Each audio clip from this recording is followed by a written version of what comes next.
Perhatian cerita ini benar-benar murni karangan dari penulis itu sendiri. Jadi apabila ada kesamaan antara nama tokoh karakter ataupun latar itu hanya faktor ketidaksengajaan. Cinta Terlarang Mantan Mafia bab 65. Fakta sebenarnya.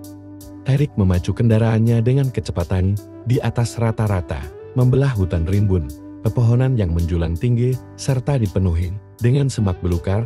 Motor trail itu menerjang seluruh rintangan di depannya, otak dan pikirannya berkecamuk memikirkan kondisi markasnya itu. Orang-orang yang menyerangnya tentu bukan orang biasa, karena Erik membangun markas itu dengan teknologi yang canggih, sehingga tak sembarangan orang bisa memasuki wilayah itu. Kondisi malam yang gelap disertai gemuruh petir yang menyambar, Erik tetap menarik gasnya. Dalam lokasi markas dari vilanya ini, lumayan cukup jauh terlebih jika ditempuh oleh jalur darat seperti ini. Kondisi jalanan yang memang bukan jalan ini cukup terjal di mana bebatuan dan batang pohon berserakan di mana-mana.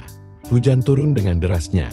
Dari kejauhan mata tajam Erik melihat betapa kacaunya keadaan markas ini, di mana suara tembakan dan erangan menggema mengiringi derasnya air hujan ini. Banyak orang-orang miliknya yang sudah jatuh terkapar tak berdaya. Membuang asal motor trailnya, Erik berlari merogoh senjata api yang berada di saku sampingnya, membelah kerumunan, melumpuhkan orang-orang yang berpakaian serba hitam tersebut. Hanya bola matanya saja yang terlihat.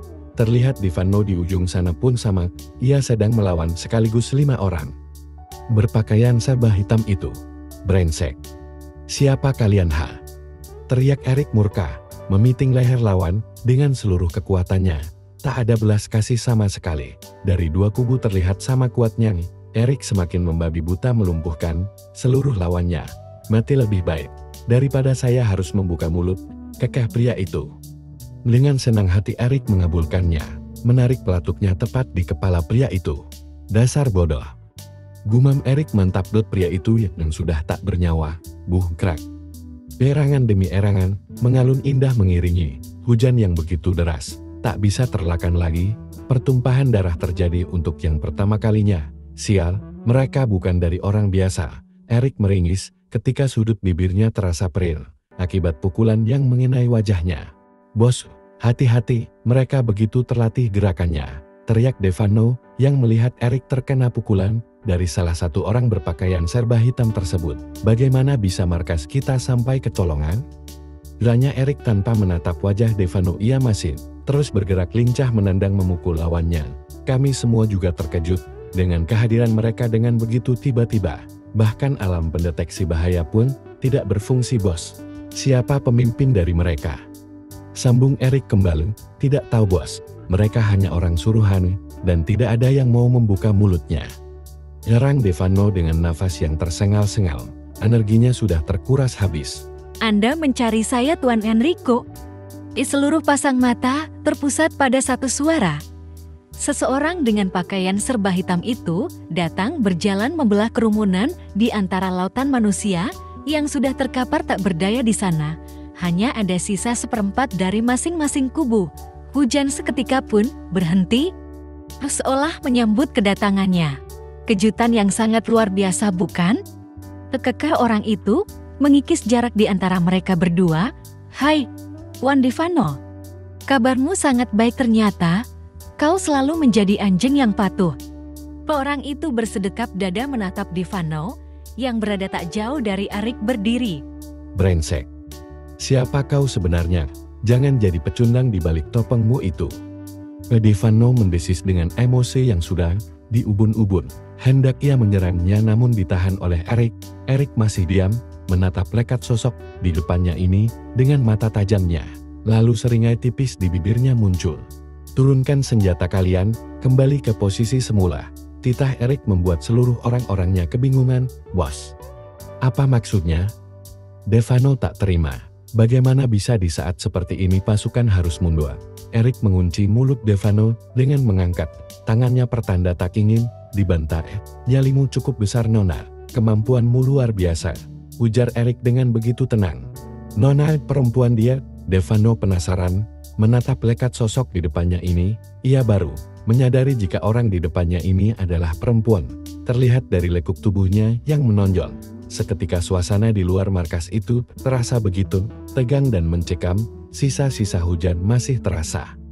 Angin menghembus menerpa kulit pucat mereka dengan pakaian basahnya. Namun berbanding terbalik dengan tubuh Erik, di balik ketenangan hatinya itu ia memendam rasa amarah yang begitu menggebu. Analisamu begitu tepat dan cepat, Tuan Enrico. Tidak salah Anda menjadi penerus Ludovic? Tidak perlu basa-basi. Apa tujuanmu, Dr. Maureen? Di suatu kehormatan Anda bisa sampai di sini. Kakek Erik menatap plakat wajah Maureen yang ditutup dengan kain hitam itu. Spontan Devano melongo. Mendengar perkataan Erik barusan, bak tersambar petir di siang bolon. Dingin mengelak, namun benar adanya ketika kain penutup hitam itu perlahan terbuka. Seringai iblis terpatri di wajahnya, ekor matanya melirik Devano yang tengah mematung terkejut. Speechless, tak bisa berkata-kata, mulutnya seolah terkunci dengan tatapan yang sulit diartikan dengan sosok wanita di depannya ini. Iya, ketahuan. Hi. Suara itu terdengar begitu menakutkan, membuat seluruh manusia di sana mengusap bulu kuduknya. Sepertinya aku terlalu basa-basi kepadamu, Tuan. Serangga.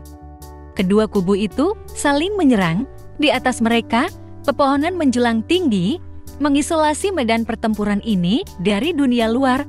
Suara angin yang berdesir di dedaunan seakan bergabung dengan gemuruh pertempuran yang tak kunjung reda, menciptakan paduan bunyi yang menambah intensitas ketegangan.